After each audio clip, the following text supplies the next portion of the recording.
Le capitaine Traoré brise enfin le silence sur les raisons pour lesquelles il était armé au Ghana.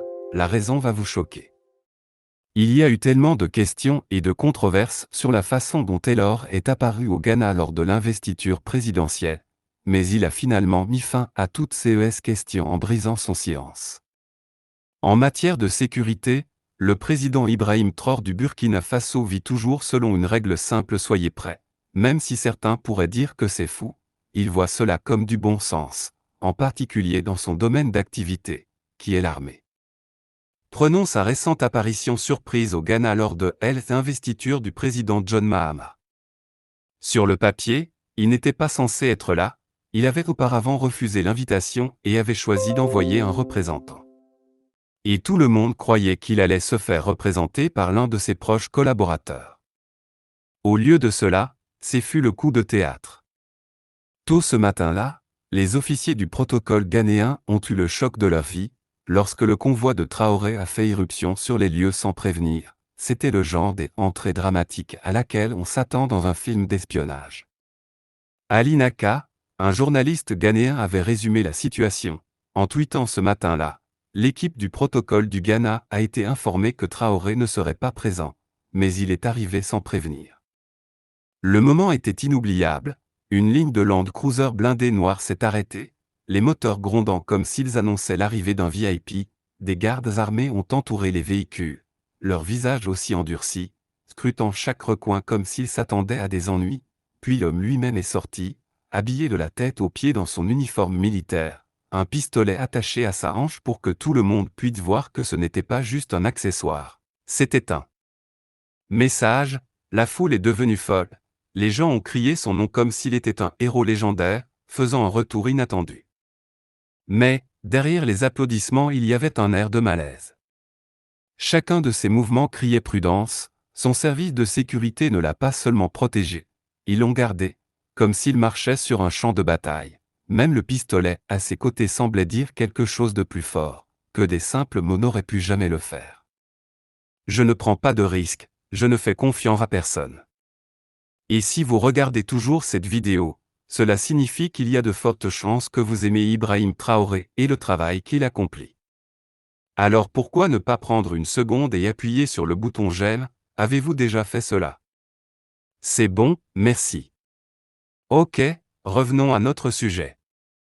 Le président Ibrahim Traoré du Burkina Faso est devenu un symbole de résilience et de défi dans la politique africaine, mais son leadership s'accompagne d'une ombre de danger omniprésente.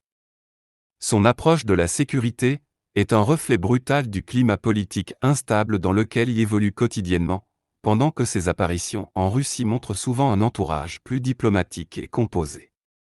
Ses voyages en Afrique dressent un tableau différent, celui d'un dirigeant qui sait qu'il marche sur un terrain très glissant. Pourquoi des approches aussi contrastées? Ce n'est pas seulement une question de géographie, c'est une question de survie dans un jeu de pouvoir à enjeux élevés. Traoré comprend que son parcours politique est semé d'embûches, en particulier sur le continent africain où les alliances changent et la loyauté peut disparaître du jour au lendemain. Sa prudence n'est pas seulement un choix, c'est une nécessité.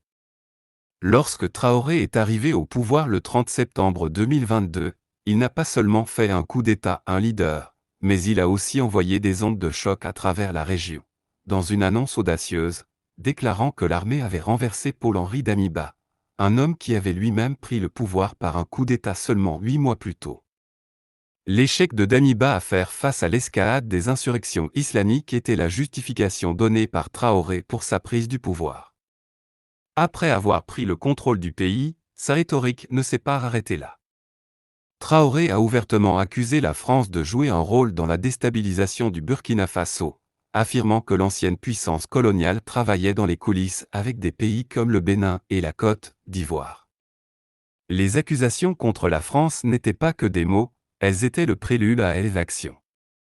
Il a fait la une des journaux en rompant les accords militaires et bilatéraux avec le gouvernement français, une mesure qui a envoyé un message clair: le Burkina Faso ne jouerait plus selon les anciennes traditions.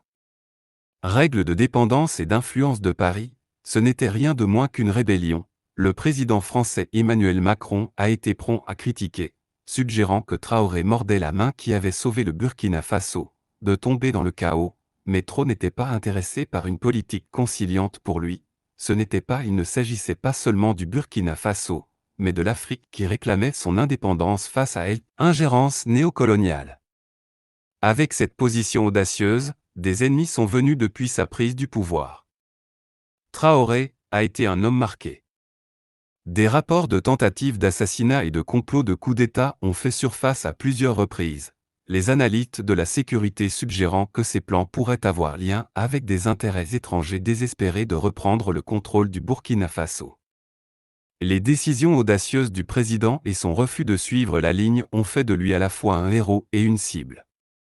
Ces menaces constantes ont façonné la façon dont Traoré opère, en particulier lors des visites diplomatiques alors qu'en Afrique il se déplace avec les prudences d'un soldat dans des pays en territoire hostile comme le Ghana, où les factions alliées à la France peuvent encore exercer une influence, exige une vigilance accrue.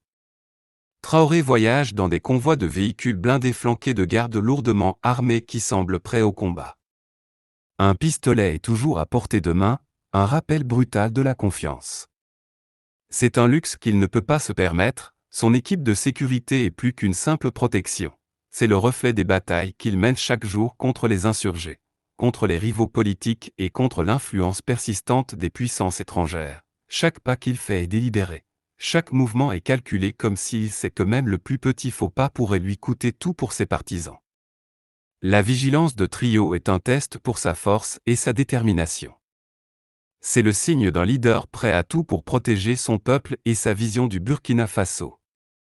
Pour ses ennemis, c'est une barrière frustrante, un rappel qu'il ne sera pas facilement intimidé ou renversé lorsque le président Ibrahim Traoré du Burkina Faso a atterri au Ghana pour un événement de grande envergure. Ce n'était pas juste une autre visite politique, c'était une performance de précision calculée. Chaque mouvement de Ibrahim Traoré est volontaire, conçu pour projeter une autorité de contrôle et un engagement indéfectible envers sa propre survie avant l'événement. Il a officiellement décliné l'invitation du Ghana en indiquant clairement qu'il n'assisterait pas à l'inauguration. En apparence, cela ressemblait à une réponse polie, mais derrière cette annonce se cachait une décision tactique. Il avait probablement l'intention de neutraliser tous les plans préétablis qui pourraient menacer sa sécurité en se retirant de l'équation attendue. Il a rendu impossible à quiconque de prédire son prochain mouvement. Puis dans un revirement audacieux, Traoré est arrivé à l'improviste, son entrée n'était rien de moins qu'un convoi cinématographique de des véhicules lourdement blindés, une équipe de sécurité hérissée de préparation et un leader qui ne semblait pas ébranlé par les risques qui l'entouraient. Il ne s'agissait pas seulement de se montrer, mais d'envoyer un message. Je décide quand et où, pas vous. Cette approche reflète les enjeux élevés auxquels le procès est confronté. Un dirigeant d'une nation comme Burkina Faso, son mandat de président a été marqué par des changements spectaculaires, notamment une rupture décisive avec la France, l'ancien dirigeant colonial du pays, en forgeant des liens plus étroits avec la Russie et en éloignant le Burkina Faso des alliances occidentales traditionnelles.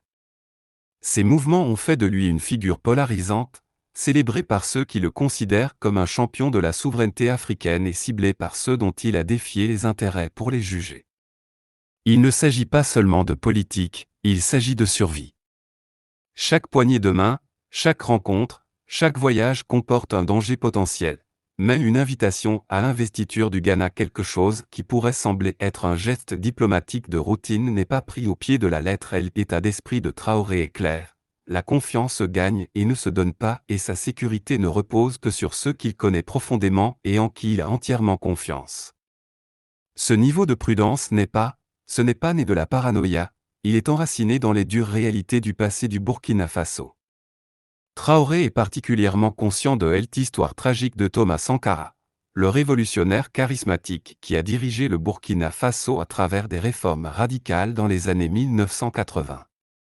La vision d'autonomie de Sankara et son fervent antifascisme, sa position impérialiste a fait de lui un symbole d'espoir pour de nombreux Africains, mais ses idéaux lui ont également valu des ennemis à l'intérieur comme à l'extérieur du pays.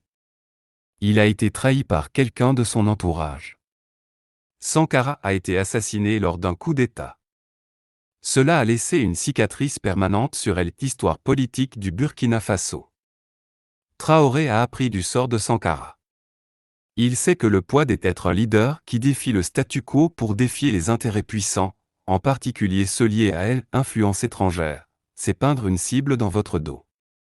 Traoré, c'est quelqu'un qui accepte le défi, ses mouvements sont calculés, ses alliances sont soigneusement choisies et sa sécurité personnelle est traitée comme une priorité absolue.